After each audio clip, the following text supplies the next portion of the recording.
Hello once again. It's time for Insane in the Fembrain. Insane in the Fembrain. Hello everybody. Hope you're well. Hope you're doing fine. It's crazy still out there. Who knows what's going on? But before we get stuck into this week's podcast and have a bit of a chat about what's going on, I've got to do some admin. Got to do some of that. We're going to big up first. We're going to go into islingtonradio.co.uk. Guys, I've got my own radio show. Yes, finally, the dream has happened. It's come true. Old Rich Wilson has got his own radio show on Islington Radio, and I'm telling you now, it's absolutely superb. The music is excellent, the chat is exquisite, you're going to love it. So get on it. It's on Islington Radio, which is on Mixcloud, and it's really easy to do. All you do is just go onto the app. You get it. It won't cost you anything, and then you just go on there and you put in Tuned Up Time Machine, which is the name of the show, and it'll come up, and you'll have a great time. I promise you. I'm really good at it. Honestly, have a listen. So that's islingtonradio.co.uk. Get involved, people. It's very cool. Also, this is something I keep forgetting to look at, right? We get reviews. I always forget to look. I think I don't want to upset myself in case someone doesn't like it, and it only takes one person to not like it, which is fine.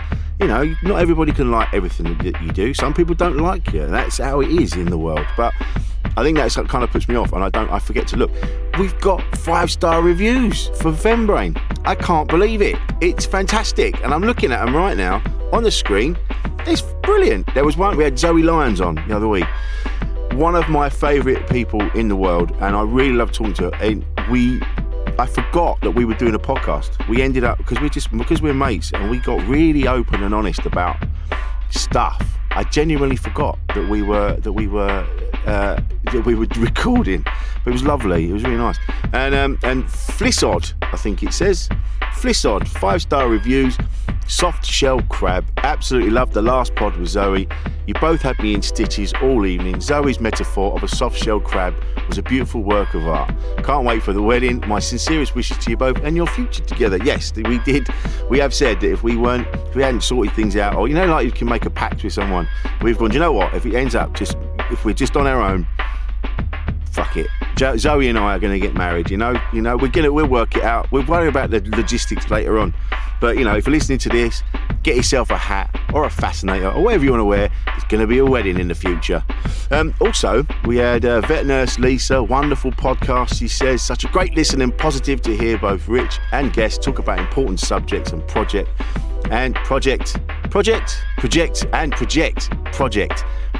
mental health issues as a normal, positive thing. It's true. It is true. And yes, it is. It's a truly safe space and a great listen. It's true. I ask the questions that maybe you don't want to ask, because this is a safe space to do that. You couldn't do this on Twitter. You'd get cancelled. But my intentions are pure. I want to find out. I don't want to upset anybody, and that's why I'm having these conversations, because there's a lot of stuff I don't know about, don't know where to ask. So I get people to come on here, and then I ask those questions and I have those conversations, and then hopefully people listening go, okay, cool. And then we can go about our business without upsetting and offending everybody out in the real world. And we can talk about the fact that sometimes we feel a bit shit. Life does that to you. Life's really hard, and we have to find ways of getting through it, dealing with it. It's not an easy ride. There's a lot going on, and not just now in 2020. There's more stuff going on.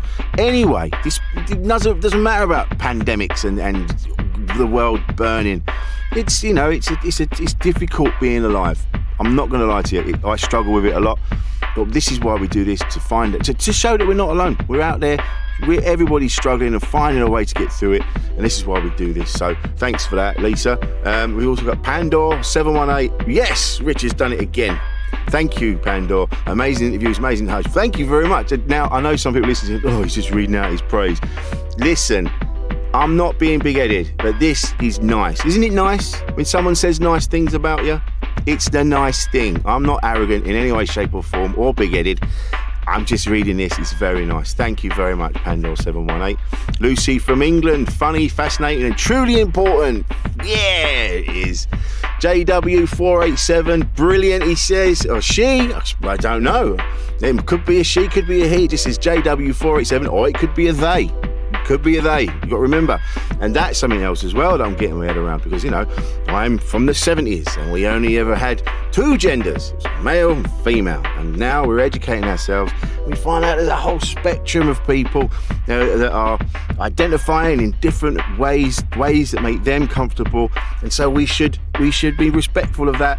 And that's why sometimes I'll get it wrong. And I'll you say, ladies and gentlemen, you go, well, there's more to it than that now. You've got to remember. So sometimes I get it wrong. But that's JW487.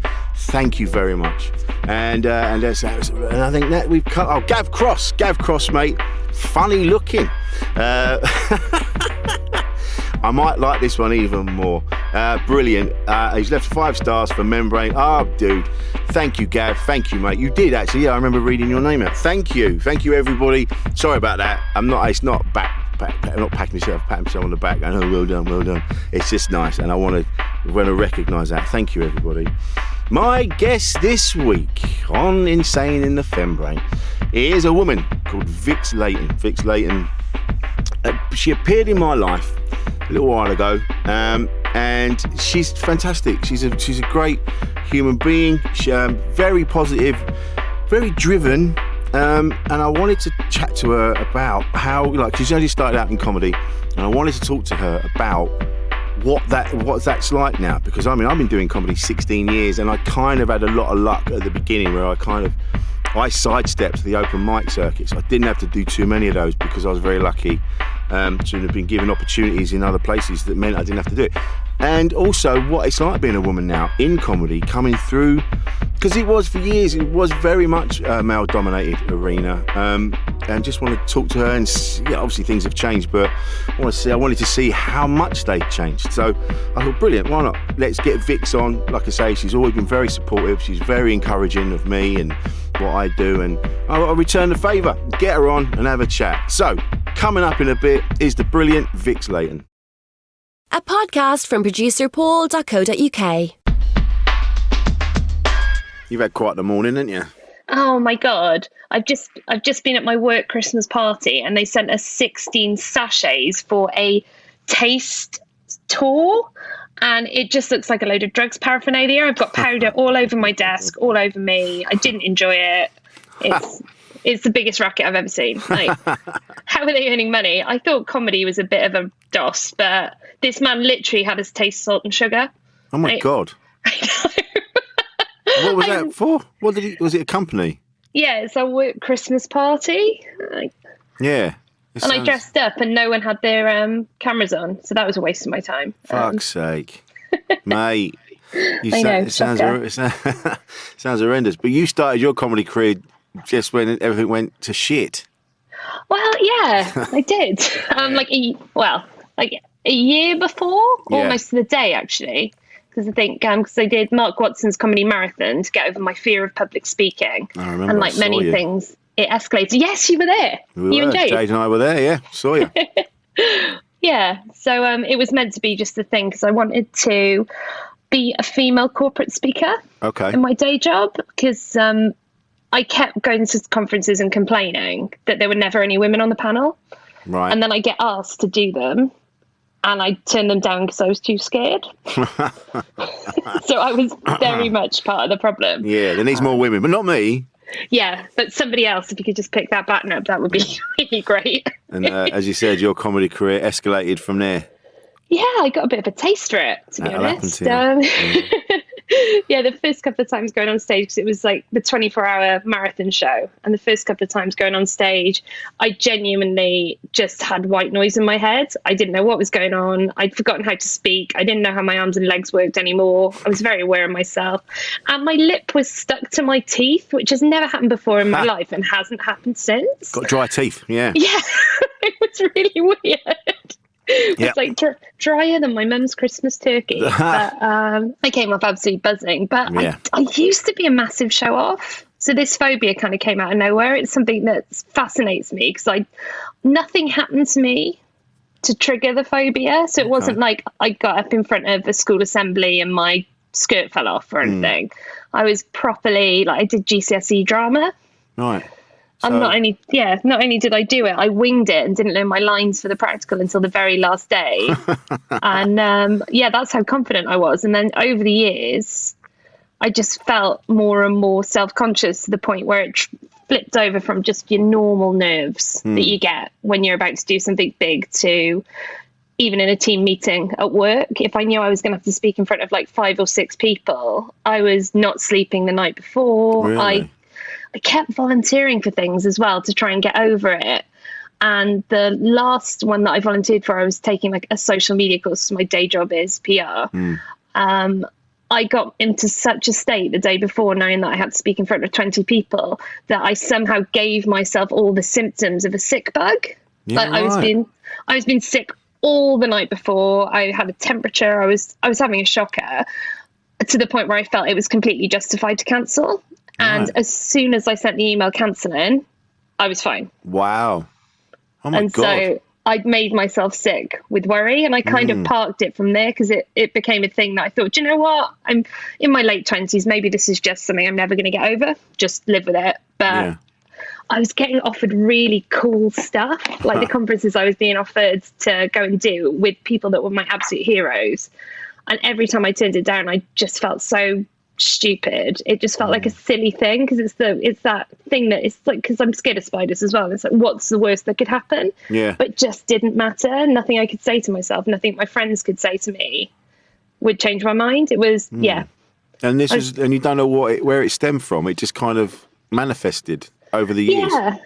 I don't know if it was because I became a little bit more aware of like what I looked like compared to other people. Because, teenage years are quite hard. Yeah, definitely. From you start comparing yourself to other people. And I think maybe over the years, I wasn't particularly happy with how I looked. And that became part of it. Right. Walking into meetings, walking into presentations, knowing that your first impression, you're going to be judged. I don't know if that was somewhere in the back of my mind because I've spent a lot of time trying to make sense of it. Yeah. And I just haven't come to any big conclusions. I mean, it seems to be that, and it's more that women, I mean, it happens to men. I mean, I've gone through that. I had shocking body dysmorphia, but men don't really, men aren't really judged the way women are they? Like you're walking, and I imagine there wouldn't be a lot of women in the room when you're exactly. walking in. And that makes the comparison even harder. So it reached a point where I was always aware who the biggest woman in the room was, because that was one of my hard measures. And I think I'm from a funny generation. We were kind of pre-body positivity, right? But we didn't have social media. But it very much came from, I'd say, my mum and like her friends, because for my mum's generation, like being slim, looking a certain way was very much the ideal. Yes. So I remember her being, because I can't blame the media when people say, oh, it's magazines and stuff. It wasn't for me. I was aware of my mum doing all kinds of crazy stuff, like the cabbage soup diet. Oh, wow. Like the Special K diet, which was cereal for lunch, cereal for breakfast. That was on telly. Yeah, that's a real thing that happened. Yeah, I remember it. Yeah. It wasn't like some kind of weird group hallucination that we all had. That was genuinely sugar a for recommendation breakfast. For women. Yeah. Sugar for breakfast, sugar for lunch. Yeah, and that's what we were all supposed to aspire to. Like men got the fun breakfast cereal, women wanted the red dress, so they had to endure the cardboard flakes. And it just gets set in your bones, I think. It was a weird time, and it just never went away. Like I noticed last year, I think I tweeted about it, that I always pick sandwiches based on the calories, not on the ones that I want. Oh, okay. Yeah. So that'll be the first thing I check. So if I'm somewhere like Pret or Eat, I will check. I will pick up the sandwich that I want and probably immediately reject it. Wow. Because I've got this arbitrary figure in my head on how many calories a sandwich should have in it. Right. And I don't remember when that started, but it's just this pernicious thing that's always going on in the back of my mind, these sort of weights and measures and calculations, like gin and slimline tonic. Yes. That is like, it feels so dated. It's like embarrassing to say in the pub, which is why I think they've all gone for things like refreshingly light now, because but yeah, it's incredible to see the shift in how women are treated, but we've got a long way to go. And I think it's kind of institutionalized in you. And it's not necessarily external factors. Like my mum genuinely thought she was doing the best for me. Like, she took me to Weight Watchers, I think, when I was about 14 or 15. And looking back now, I'd love to be that small. Yeah. But she genuinely thought she was giving me the best start in life because, you know, bigger women just didn't have the same opportunities. Yeah. Which is just bonkers, really. It was, because it was like subconsciously, oh, well, you can't control that. How can you be good at this? Like, you had to control what you were eating.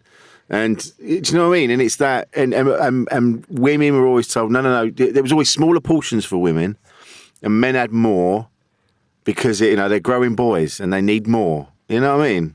Yeah, and it sticks with you. And I think I worry that I'll never know what I look like in real life, because I've looked back at photos where I was absolutely convinced that I was horrendous and tiny to look at, but in the mirror that wasn't what I saw. So it's really hard now to trust my own version of events, because it can change depending on if I'm having a confident day or a bad day. So that's it. It's all about the chemical levels, isn't it?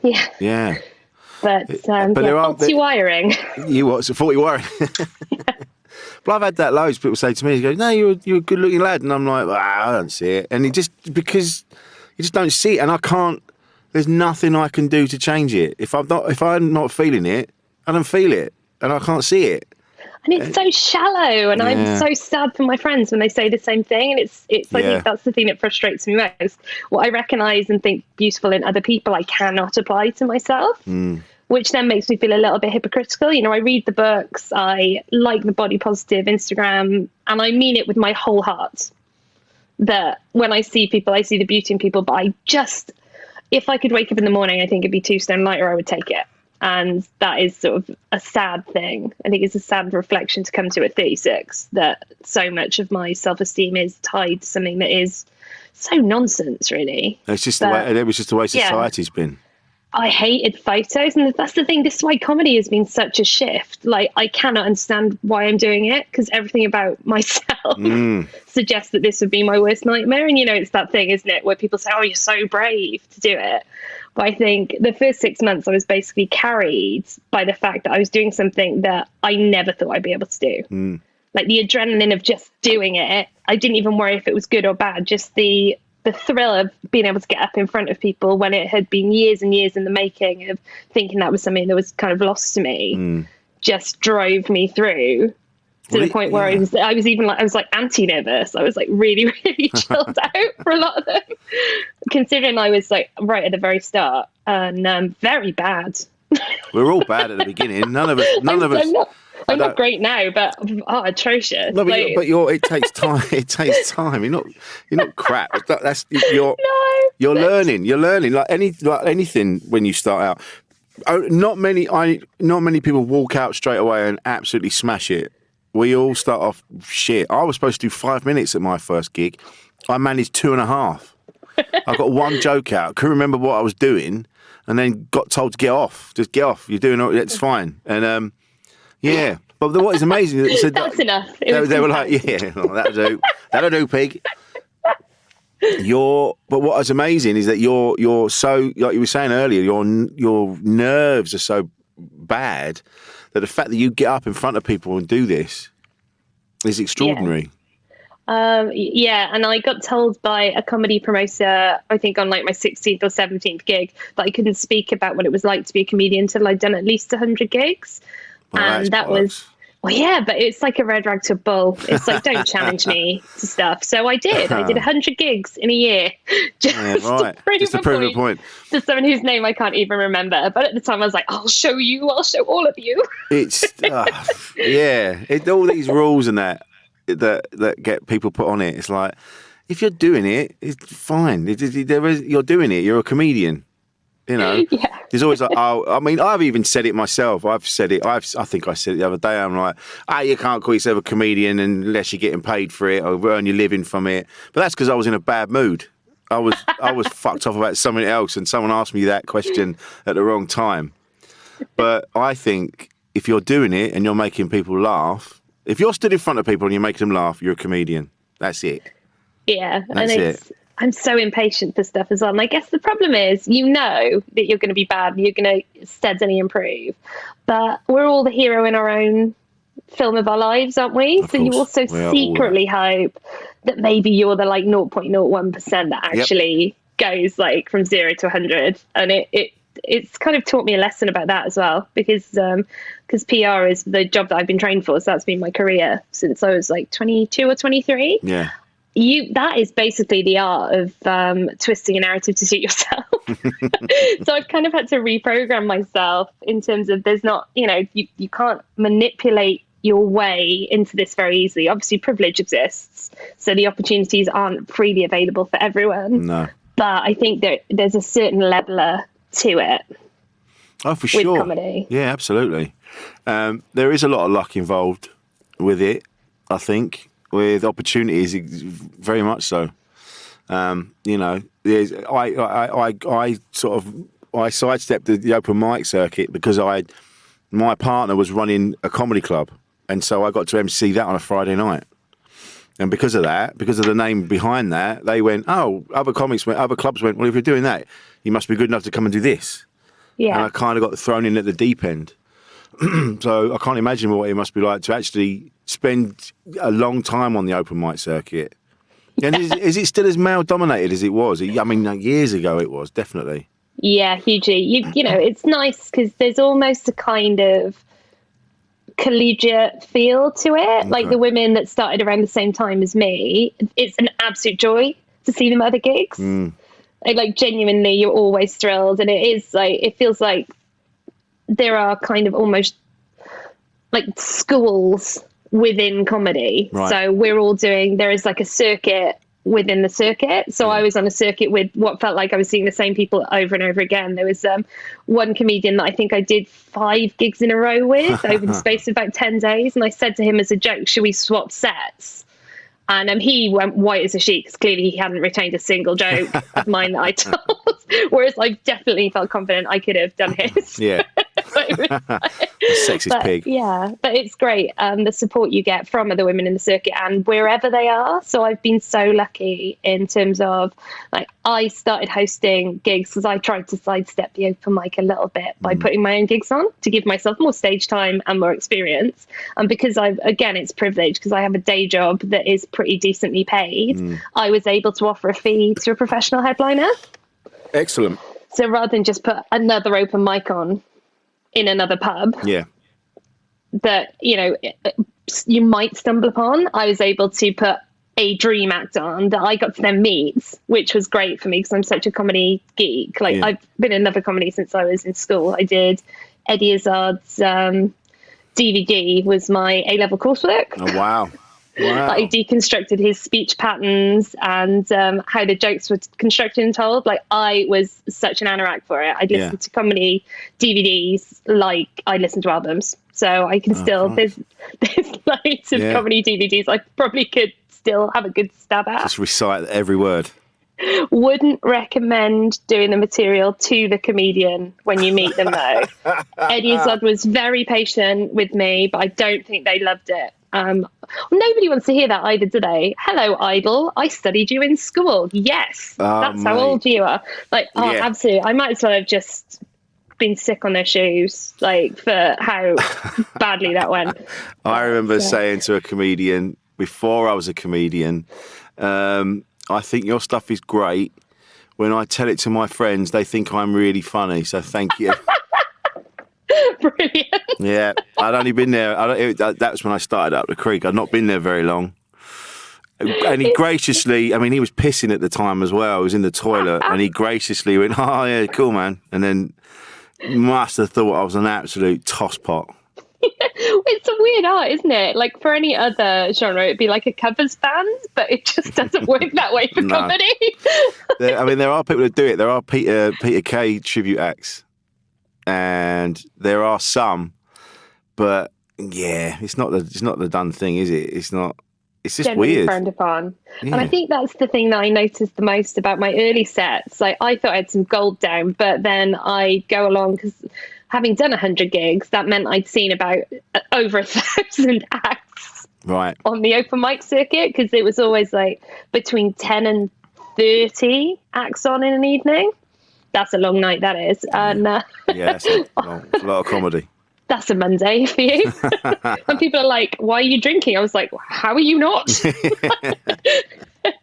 But yeah, there's very little original thinking. Like, there are a lot of different ways of telling a very similar life experience, because I guess fundamentally we've got more that we're doing the same than we're doing that's unique and special. And I think that was quite an early lesson. Yeah.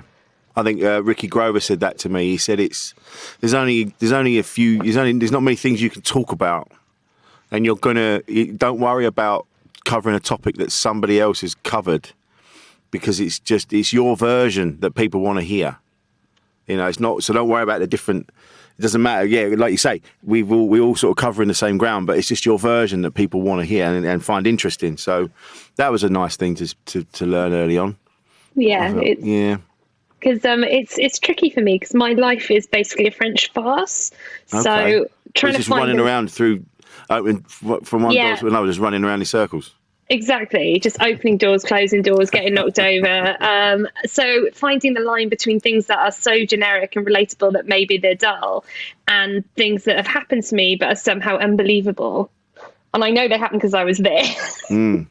But I've told a few stories about my mum, because my mum is a force of nature. And I can see people don't believe me.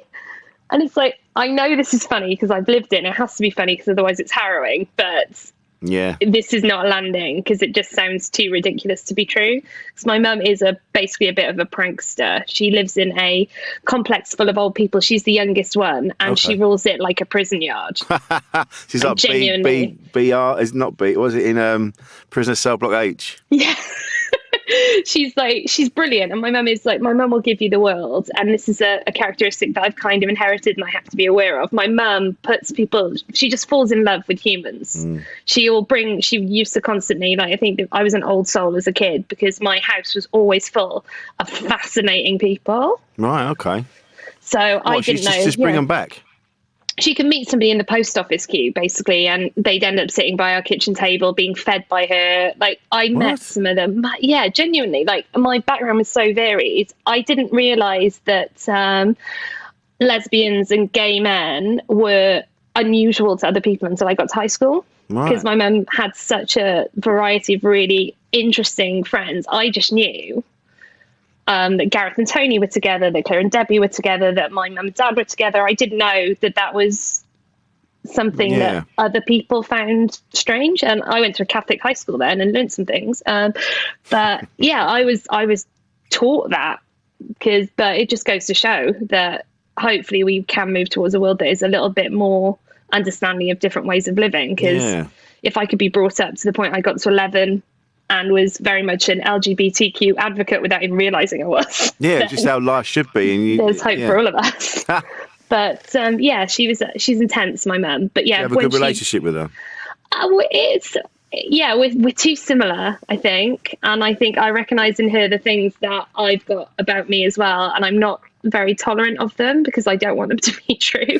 So she puts people that she meets and loves on a pedestal straight away. Right. So I'll often hear from my mum about this new person that she's met, and she's like a sister to her, and she's amazing, it's brilliant, and it's all true. My mum just sees the best in people, but it's a hard fall when they don't match her expectations. I've been there, yeah. And the fall from grace is pretty sharp, and I think it hurts her more than it hurts the person that she's canonized. So it's something that I'm kind of aware of. Yeah, I've done that with a few people and been really disappointed when they weren't exactly how I thought they were going to be. Yeah, and she'll give you anything, and it's not that she expects the same in return per se, but it's quite easy to hurt her. So, for example, the story I told was on stage that people didn't quite get was how her neighbour's husband had died, and she wasn't personally invited to the funeral and rang me up absolutely roaring, like raging about the fact she hadn't had a personal invite because she'd kind of put herself so far away from the situation. It was like, she had other things on though, ma'am. She had a lot on. I totally get it. You've done so much for her and this feels like a slap in the face, but you kind of need to put that to one side. But they've never made friends since this slight, and they're now locked into this petty war. Like, my mum hides her welcome mat for example. Like she'll move it to somebody else's door. And there was this brief period where they kept changing the locks on the communal shed. Right. So that the other one couldn't get in. So they were going with bolt cutters, cutting off the other person's lock and putting their lock on. And it sounds like something I've written for a sitcom, but this is true. Yeah. And she loves it. She rings me up herself now. She's like, Vix, I've got a story for your set. I'm like, it's not going in, Mum, but you tell me. She is, she's just so charismatic though. Like people fall in love with her as much as she falls in love with them. Like really? Genuinely. Like all my best characteristics are from her, but I think some of my frailties come from her insecurities as well. So she's been a big influence on me. Yeah, right. How did she come to live where she's living? She just unfortunately my parents split up when I was in my 20s. Right. So they it wasn't great by the end, and it was the right thing to do, but she concentrated on being at home and bringing me up. She wanted to be a parent that was always there for me. So she put any kind of career aspiration she had to one side in the way that, it was normal to do that. It was the housewife and the husband goes out to work, but finding yourself at sort of 58 with no real assets. Right. Okay. Yeah. So all the savings kind of went into paying off like the house and bills. And again, through the credit crunch. So everybody was kind of relying on credit cards. By the time things got paid off, there wasn't anything left. And she's a very, very proud woman. So I could probably support her more, but she just won't let me, which is, again, a point of much frustration for me. But she loves it, though. Like, she loves being around people. She's a natural carer. One of the biggest concerns I've had over COVID times is she thinks she's invincible. Like, she's robust. She's like, I'm a hardy woman. Yeah. But so I know she'll be offering to do people shopping. She'll be going down to Tesco. She'll be going into people's houses to make sure they're all right, even though you technically shouldn't, because it's just in her. It's who she is. So she wouldn't see anybody in trouble really when she could do anything. And I think that's one of the reasons that she's, living in this accommodation is that she'd give her last penny away. Right. Yeah. Okay. So, well, amazing woman. Yeah, she is. Yeah. And she could have lived a very different life if she was born a little bit later, I think. I think being born in the 50s. Yeah. If she'd probably be a better comedian than me. But you were talking. We've spoken before. You were talking earlier about worrying about how you look, or like the way that society tells us we should look a certain way, to fit in and things like that. And we've spoken before about having, like eating disorders and things like that. Has that ever been? Has that ever played a part? Yeah, but it's awful in that nothing has felt particularly extreme in the context of how my other friends behaved necessarily. So when you look at it isolated, I went through quite a bad phase at uni. Basically, I got ill in my first year of uni, lost a load of weight and was terrified to put it back on. Really? So when I got well, I was like so scared of it going back on that I limited how much I was eating. I had a tin of sweet corn for lunch, and then I'd have half an egg fried rice and half a sweet and sour sauce for dinner. And it was just this really weird ritualistic thing that I did. Yeah, right. Yeah, and it was, I knew it wasn't right, but it was working. Yeah. And that's the thing. I look back at the photos now and I look haggard. Yeah. Like, because I was out drinking every night with my friends. So it wasn't like I was just doing that. I was living my first year life at the same time. So like my behaviors were pretty unhealthy. But people have never been so complimentary. Like, really? I came back from being ill. Like, I was off uni for 6 weeks. Had lost a lot of weight very quickly. And everybody was like, oh my God, you look amazing. You look so great. Because so many people equate losing weight with looking great. Yeah. Yeah. You don't say that when people have lost weight. It's like we're retraining people slowly, but it's even on the tip of my tongue when people have lost weight to go, oh my God, you're looking so well. What have you been doing? Because it's just a very easy equation to make, when actually if people have lost weight, it could be because they've had a particularly awful time, or like I was ill, But I was just getting all this positive endorsement all the time. Yeah, right. For it, So which didn't really want to make me change my behaviour. And I managed to get hold of some prescription slimming drugs as well in my first year, which basically was speed, which I didn't know, because like when I was 18, like the internet existed, but you went to a computer room to look at it. And why would I look at the ingredients? It was working.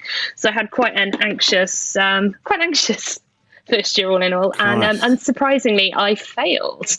Oh, really? You only needed 40% to pass your first year, and I failed, which is quite an achievement, I think. So my mum wanted me to move home after first year, and she was like, you can't be trusted to be out and about on your own, you're a monster, come home and be looked after. But something set in me, because that was embarrassing, because I led quite a chaotic life. I'm so sociable. I'm always out. Yeah. And I've been like that since I was a teenager. So I was leading quite a chaotic life and getting away with it. Right. Because I managed to get through my GCSEs and my A-levels. I did no revision, really. It was just luck. Yeah. Because I did amazingly, so I didn't learn. My mum said, my mum was the same. She was like, you're an intelligent lad, but you didn't apply it. If you just got stuck in, you could have come away with all sorts of things. Yeah, and I look back now. I did have an argument with my mum before I went to uni. So I had all A's at A-level. I'm pretty sure I got someone else's results, because that does not tally. That's quite the thing just to breeze through. Yeah, it's not bad, is it? So I had the skills, apparently, if we accept that they were my results and not somebody else's, and somebody else wasn't crying into my C's. I had the aptitude. But then I went to uni. I said I didn't want to go. I wanted to try a year out because I was tired, and I didn't enjoy like that kind of learning. No. I like being out and about. I wanted to do jobs. I wanted to learn through getting out there and living. But she was of the opinion that if I took a year out, I'd never go back. Right. And I was one of the first sort of, I was the first person in this kind of line to have gone to university. Like, she didn't go and she always regretted not going. So it was a big deal for me to go. But I was too immature for it. Like, everything about that first year said I wasn't quite ready yeah. for that. And then the sad part is that I went into second year and I kind of really got into the spirit of it. I had a brief spell on antidepressants, which leveled me out. Okay. But I didn't feel anything. I wasn't like feeling any extremes of emotion at all. I wasn't feeling really happy. I wasn't feeling really sad. It just kind of leveled me out into the middle. So if I was late for a lecture, I just wouldn't go. I'd just be like, I'll just go to the shop then. Wow. So that was like my second half of second year, because I got taken to the doctors because clearly something wasn't quite right. Yeah, they were like, you can't just wander off to the shops. Yeah. But so, I was, taking some, like, what I think were probably quite low level in the context of antidepressants now. But they, like I said, they leveled me out. Yeah. I think they sound they like didn't fix me. No. They sound like they sound like, well, I was on them briefly, not for very long, years ago. And I didn't feel anything. I remember being at a festival and I was on the antidepressants, and then I also had ecstasy. And then, but then I didn't go up. I was kind of leveled out, talking to people about mortgages. It's just boring. I just got really boring. But I found a lecturer that I absolutely loved, because, like I said, in the same way as my mum, I'm fascinated by interesting people. Yeah. So I found this lecturer that I really liked, and I took all her modules. Oh, wow. And that got me through. And she was amazing. She's still my friend now, actually. But I think she recognised that I was a bit fragile and really, really supported me, like, in very small ways. But looking back now, it's like she didn't have to do that.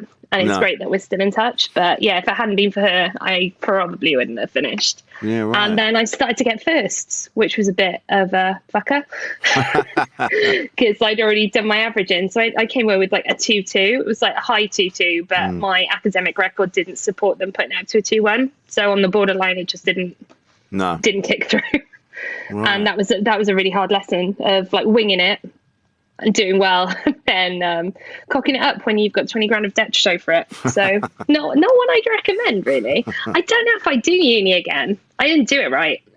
So I had that first year, which was wild. The second year I was going out with somebody who was much older.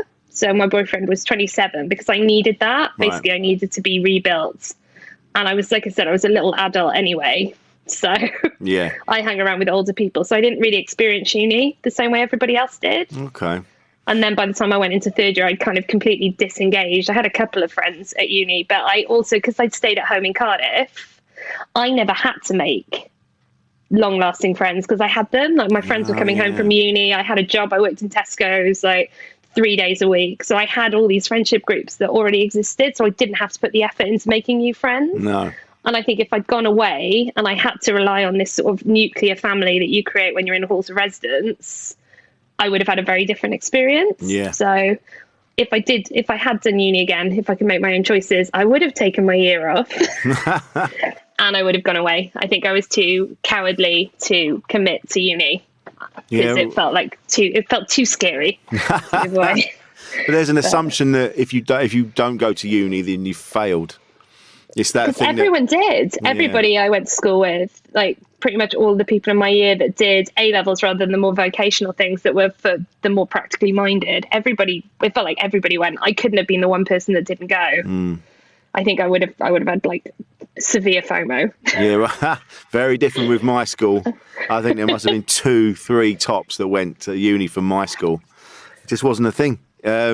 Whereas it's more like, it's more, I think it's more geared towards it now. School is geared towards higher education rather than careers or finding a job. Because I came out of GCSE with like no practical skills. Really? Yeah. Same with A level, really. I did media studies. Oh, right. And then it just put you out to the public and you're like, I'm fucked now. Media studies. I did English language and English literature as separate A levels, even though I could do them as one because I was that dickhead. Pretentious in the extreme. Yeah. I want to study all the texts. What a wanker. What a wanker. I resat a paper as well because I was not academically minded, but I'm very competitive with myself. So I got a B on my AS for English language and I resat it. What? I know. Well, B wasn't enough. No, there was a lot of controversy about it as well because they had to pay for me to resit it. So obviously they didn't want to. You're a double wanker. I'm a character.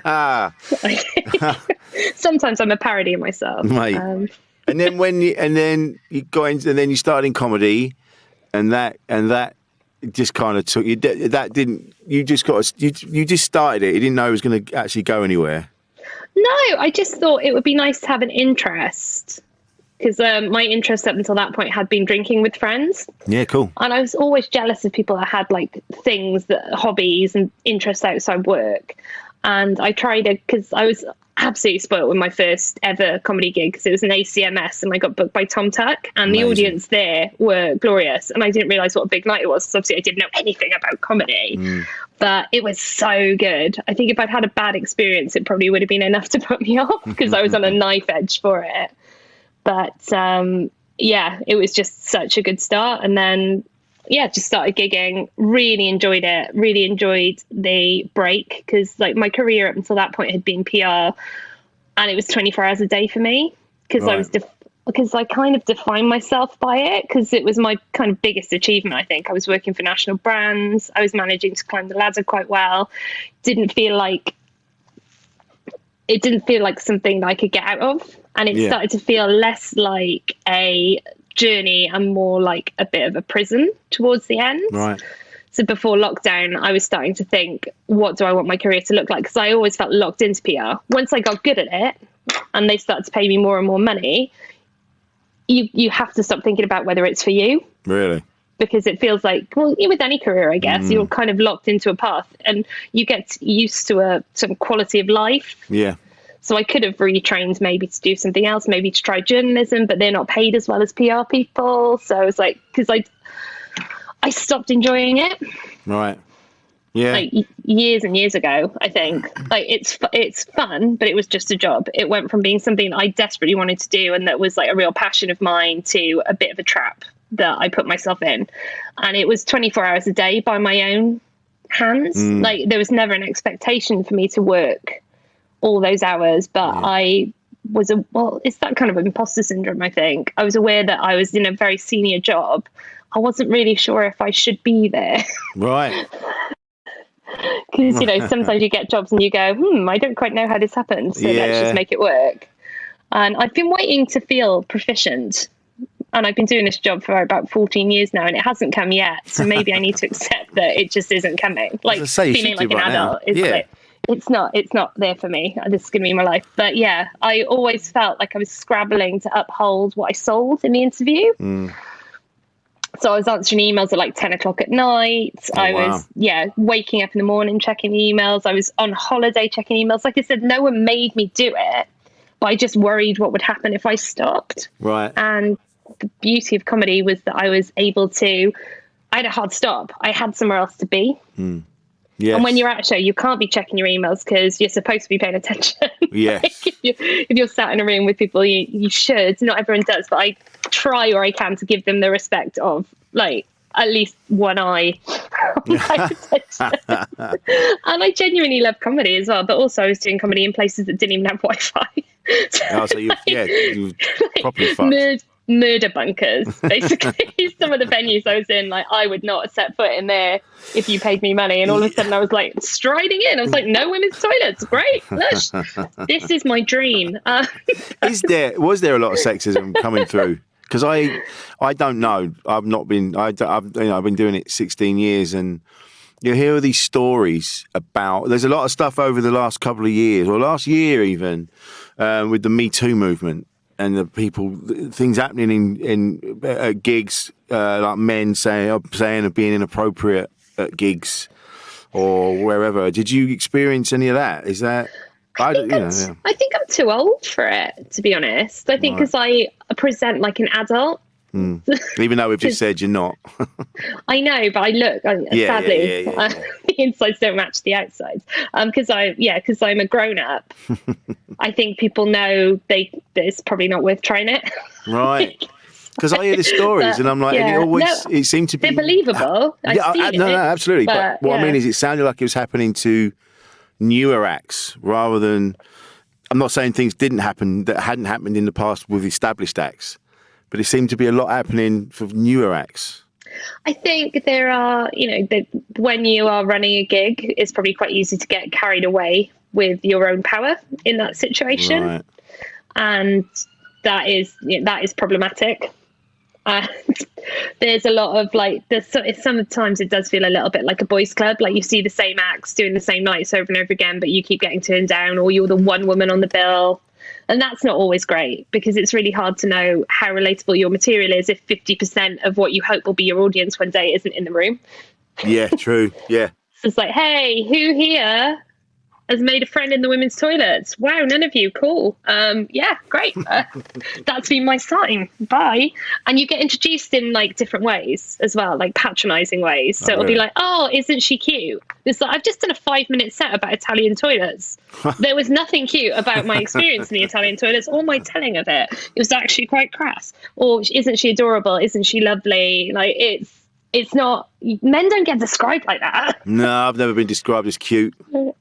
I mean, I can if you want. That's next time we gig together. Next time I host the gig you do. But it just puts you on a different level. Yeah. Or you'll be put in your place. Like, oh, it's her third gig.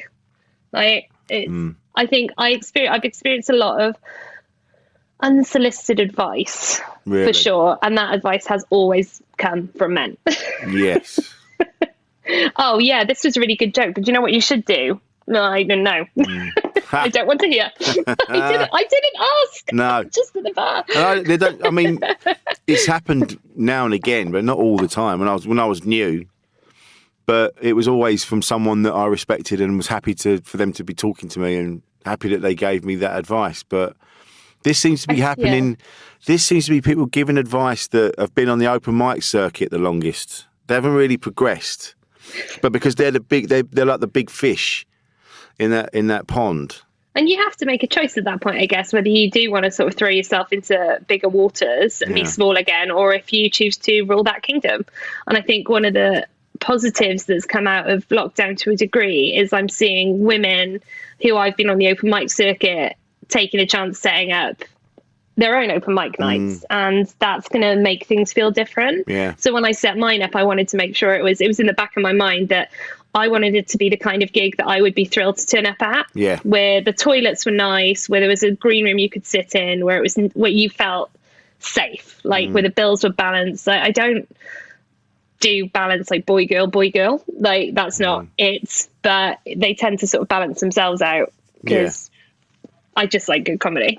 But that was what I aspired to, and it was the pub that I did my first run of gigs with was a female landlord as well, which is great. So she had exactly the same thing in mind for what she wanted from the pub. So she said she designed the pub to be like that, to be a space where women could come and have a drink by themselves and not feel exposed and not feel like they're going to be looked at. So she designed the pub with all these little corners and areas so women didn't feel on display, which is, and that's a reason to be cheerful.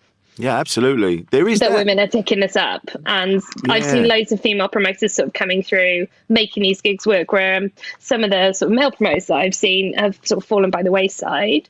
And there's a lot of conversation about, there aren't any venues anymore. And it's like, I think they're certainly not easy to find anymore, but I think there's opportunity for people to come in and do things a little bit differently and kind of smash what was the normal form, which is good news. Oh, absolutely. So, there is that. It's only started happening in the last, in the last few years where, women are seen as people rather than just playthings for men. And a woman sat on her own at a bar I remember this. I remember growing up. I remember the conversations that I heard and things that were pumped into us. They were like, oh yeah, she's at the bar. Yeah, they're just waiting for some dude to come along and chat them up and they're just out.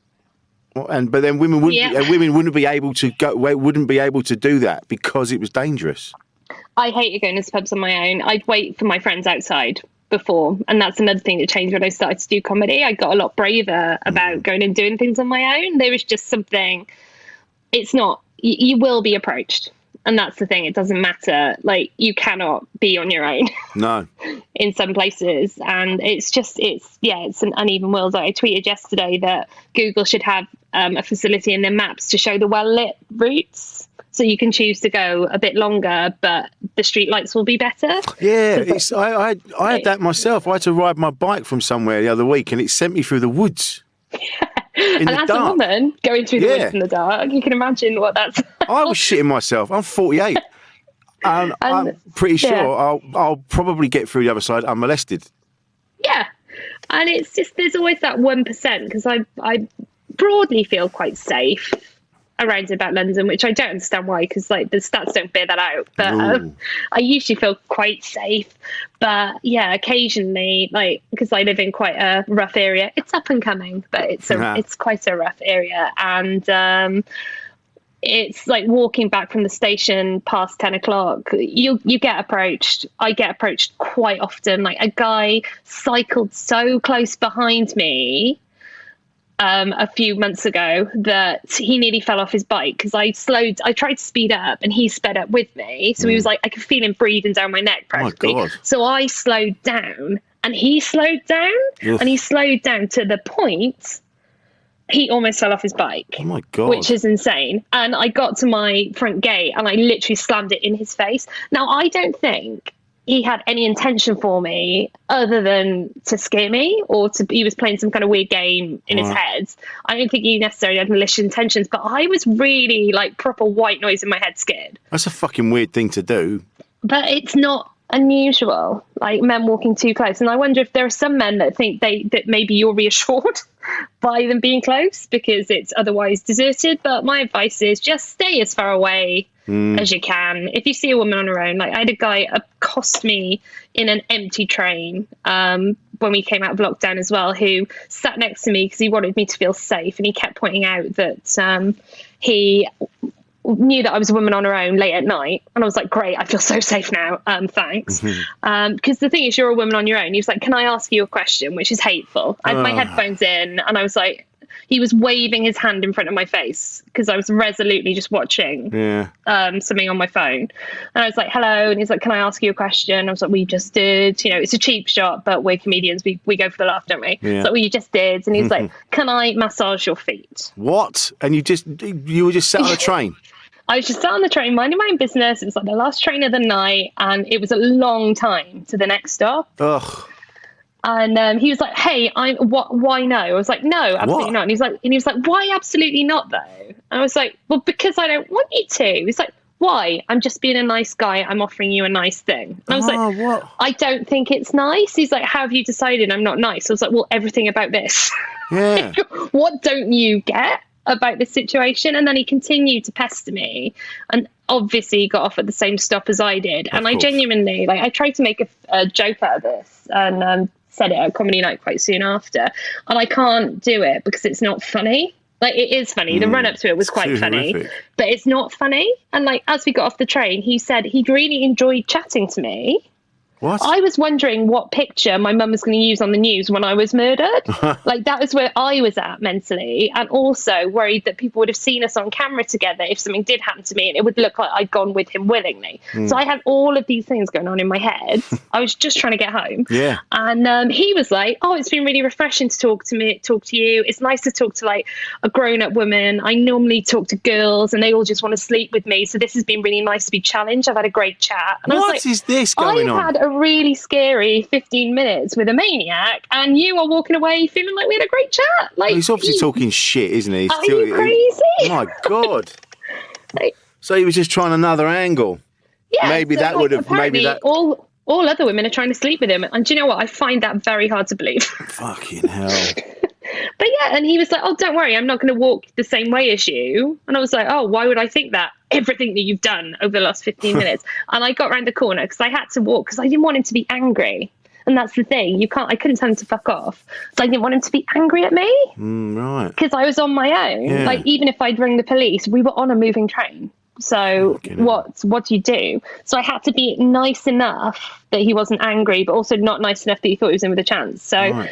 And that was just a woman on the train trying to get home. Jesus. So, and I ran. Yeah, I walked slowly because, again, I didn't want him to think I was scared of him.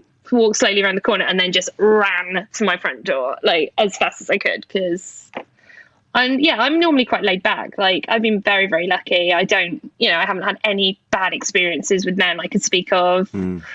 I've had my drink spiked a couple of times, but for no apparent motive because I was left unmolested. Wow, they just spiked you and fucked off. Yeah, really weird behaviour, but that's happened. And again, you say that like it's nothing. When you think about it, it's just because it's happened to so many of my friends. It feels normal, but that's not normal. No. But having someone put drugs in your drink is not something we should just go, oh yeah, that's it's just some things that happen. Well, that's what happened. They were going, and then it got to people go, instead of educating the men, it was like, oh, don't leave your drink unattended. Don't. Oh, get this nail polish, and then you can put it in your drink and check if it's been spiked. Like, products existed for us to buy. Yeah, instead of actually educating men at a young age and going, hey lads, try not to rape any women. How about that? It's extraordinary. It's absolutely extraordinary. But I've been really lucky. Like, the men in my life are the best. But I know that's not true of everybody. And then you have these brushes with people, and it's even because life outside your own sphere. So I would have said things were getting better for women potentially. But then you have a few of these experiences in a row, and you go, oh no, just because I haven't experienced it, it is everywhere. It's still happening. I know I've said this many times on here on the podcast that I see it on, you'd be on the tube and you'll be on the escalator and you'll see a guy and he's looking at a woman, but not only is he looking at her across the escalators, he's like turning around, like glaring at her, like she's an exhibit in something. And I'd never really noticed it before up until recently. I didn't really take any notice. And now I'm like, hang on a minute, what are you fucking doing? It's quite confrontational as well. You'll have that where people just stare you down. And you're like, you can find someone attractive, you can look at them and go, oh, she's attractive, or he's attractive, or whatever. But why are you glaring at them? And to the point, what do you think is going to happen? Like, they're going to see you glaring and come back up the escalator and meet you. Well, that's what always puzzles me. It's like, what's the best case scenario for these people? Like that guy on his bike. What are you going to do? Give you an ET home? Yeah. Oh my God, you're so gorgeous. Thank you for getting right in my face so I can see it. On your bicycle. Dark. On your bicycle. You've got your own transport. You're a man living his best life. Let's go. Let's run away together. Like, if you tell me you're living at your mum's, even better. But it's like, because right outside my land station, actually, when it was really busy, and it was late, but it wasn't very late. A guy curb crawled along and tried to pull me into his car. What? And again, it's like only thinking about it now. When I said, I've been quite lucky, I'm like, oh yeah, that happens as well. And like he was like grabbed my arm and was like tugging at me, and this other guy stepped in. Fuck. And was like, I don't think she wants to go with you.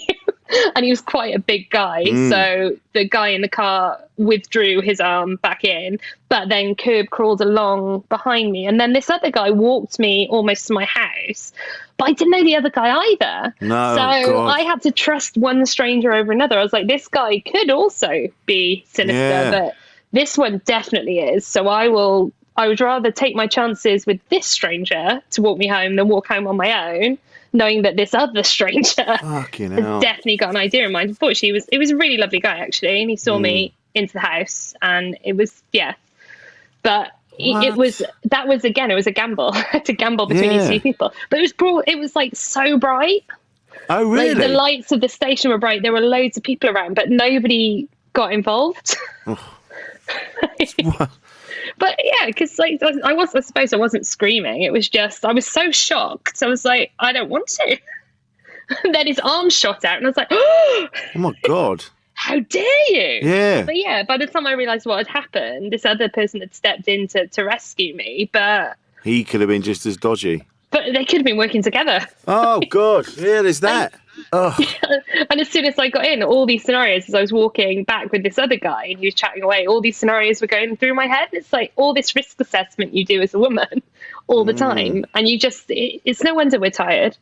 Yeah. And even down to what you're wearing on a night out. There's that. It used to be that when I was growing up. It's like, well, she was wearing blah, blah, blah. So she was asking for it. Rather than telling men, listen, if it doesn't matter what they're fucking wearing. Consent is consent. Yeah. No, it's still no. Jesus.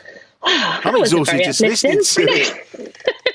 I never knew we should talk about something else. Well, I was just meaning in the comedy circuit because I sit here, I hear all the stories, but it's just rife, isn't it? It's just life, unfortunately. It's not exclusive to comedy. You know, where things should be done, they absolutely should be. And it is lovely. It's great to see like men stepping up in the comedy circuit and talking about it, but I also it must be tough to know what to do. It's tough for everyone. Yeah, it is.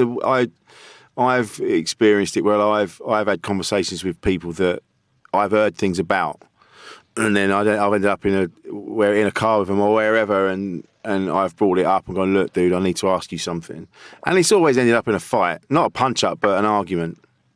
Because Daniel Sloss did the whole bit of material about it that got widely shared alongside like when that conversation kicked off in the summer, and it's just frustrating. It was really well articulated and clearly people took notice of it, but it was frustrating that women have been saying this for such a long time, but it took a man to come, and then people were tweeting him going, oh yeah, you're so brave, this is so great. And it's like, it's good that he's done it because it needs to be said by everyone, but it was just, it's frustrating, isn't it? It's just like, oh, we've been saying and saying, and it's the man saying it that's getting shit. Yeah.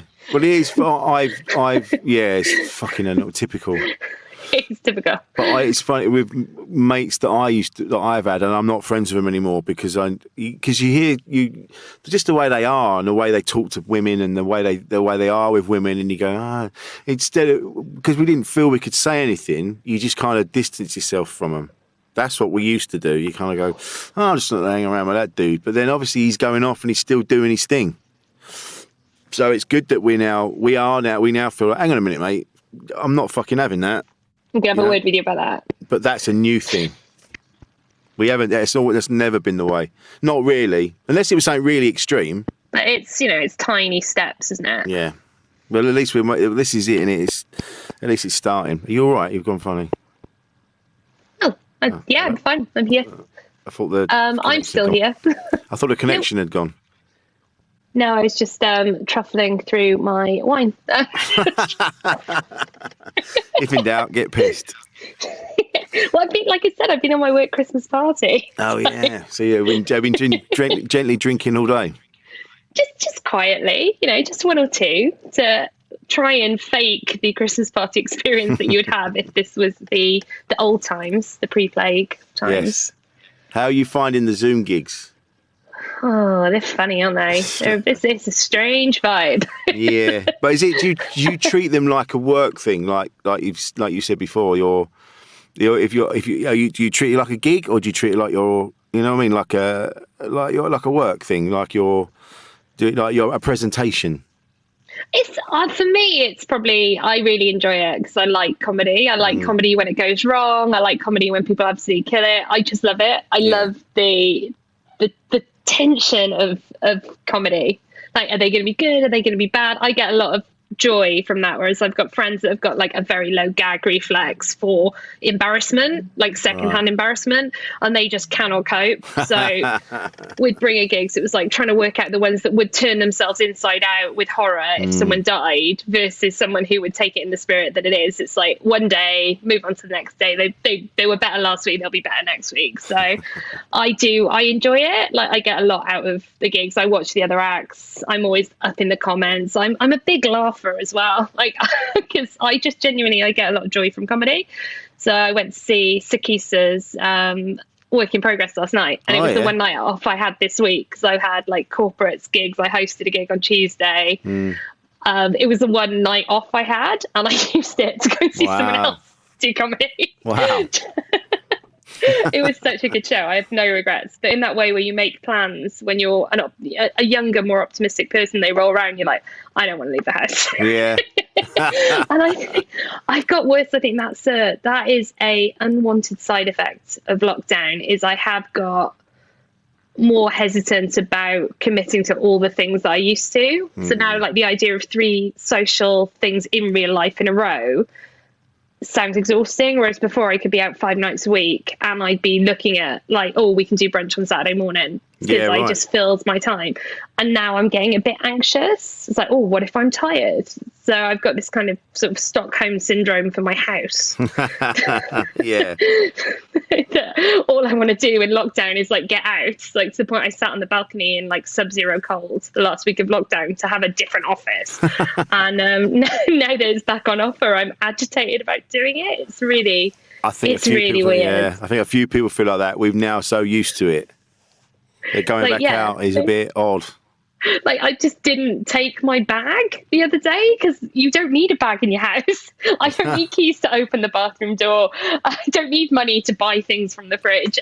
Like, I completely, like, I don't know how long things take to do either. I used to be an absolute scientist for I could be just the right amount of time by absolute more luck than skill.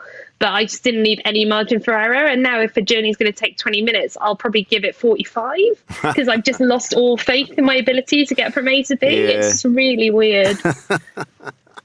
I know what you mean. I tell you, what I will be doing because I got to a point, because I've been doing comedy so long, I was like, I've got a night off. I'm not going to go to a comedy club on my night off. Fuck that. And the one night I was going to go to Outside the Box in Kingston. And I used to go down there all the time, and I was on a lot because Math would put me on. He's such a great dude. And I'm like, I'm going to go. And I'm like, fuck it, last minute, I didn't bother going. And Robin Williams was on. Oh, no way. And I remember yeah. So ever since then, I'm like, if I'm going to go, I'm going to go. That's like when I turned down dinner with Phoebe Waller-Bridge, and I'm still wondering what might have happened if I'd gone. My life could have been different. That's mad, isn't it? You see, this split decision. There's just one. Because we were at like a little award thing. She just won, and she was really excited, and I somehow ended up in the circle of people congratulating her, and she's like, we're going for dinner next door, do you want to come? And I was like, oh no, I've got a really important conversation I need to have with Eddie Izzard, actually, because it was that night. Wow, what a night. So I could have saved myself the embarrassment of that debacle and gone for dinner with one of like the coolest women of this decade. But it's like sliding doors. Who knows what my life would have looked like? Maybe not as good. You decide exactly. You don't know. All those tiny decisions led to this moment, talking to you. That's a spirit. One of my favourite podcasters. Yes, so mate. It's not all bad. We finally got there. We got you on. We did. Yeah, I told you. I've only been campaigning for a year, like a literal year. So I think my first message to you was like, "Do you want to do this gig?" And I think my second and third was probably like, "I like your podcast." I know, for a year, and now I'm like, "All right." No, it's not true. Your girl plays a long game, Rich. She plays a long game. You're tenacious. You've said that. Let that be a lesson to my enemies. She will not. Yeah, she's like the Terminator. She's relentless. But this has been great. I knew you'd smash it. You've been wonderful. Oh, thank you. I was really nervous. No, don't be nervous. Just talk to me. It's great. I know, but it's not, is it? Because you've got a few listeners, Rich. This is professional Rich. This isn't pissed at the gig Rich. It's very different. They're very similar. Yeah, there's just no listeners when I'm pissed Rich in a pub. Yeah, this has been an absolute joy, though. Thank you. It's been lovely. Where can we find you online? Oh, well, I've got podcasts because everyone has. Of course. It's a panel show, and you've just recorded one for me, so it's going to be good. So if you like this, you're going to like that. Just that one episode. Just look for that one. Yeah, that's the Comedy Arcade. So that is comedy_arcade on Twitter and the Comedy Arcade on Instagram. I'm a bit old for Instagram, but I'm trying my best. So if the content's not very good, sorry. I'm PR Vix on Twitter. That's where I do my best work. I do some really funny stuff on there, and that's never the stuff that takes off. No, it won't It's always something stupid that I've said that people really want to relate to and share. Oh, man. A picture of my cat. It's heartbreaking. The stuff on there. You tweet an absolute zinger, don't you? And you're like, yeah, this is going to fly. And like, nothing at all. And I'm like, oh, Finter's Crispy Pancakes Day, and 100 people have liked it. None of it makes sense. You see, like you say, you tweet, so you go, that's a good tweet, that's funny, that's concise, it's got it all. And then someone famous tweets, I like bananas, and the whole place spaffs its eyes out. My best performing tweet, I baked an egg into a cup I made out of ham. And that was my best performing tweet ever. No words, just a picture of a ham cup with an egg in it. I've got to be honest. That is your finest work. I mean, it's a pro tip. Genuinely, it's nice. But is it my best? You're not topping it, mate. I've got to be honest. My dad is doing like YouTubing now. And he's getting more views than me, which is awkward. Yeah. He only did it as a joke. I sent him this mystery box from Zavi to unwrap for Father's Day, and he made a joke influencer video for me. Right. Put it online. People liked it. And now they're doing one a week. It's insane. Bastard. I know. They're all better than every video on my YouTube. It is brutal. And he's like, if you watch my video this week, it's like, I don't want to give you the attention. Because I'm too jealous. See, it just goes to show you're never too old. No, he's really, it's going to escalate. I'm scared. I'm going to be asking him to advertise my stuff. Yep. Oh, he's going to be charging me money. It's like when we did a car boot sale and he asked for half the proceeds. He's like, wow. that car boot sale was like the least lucrative thing that's ever happened to me.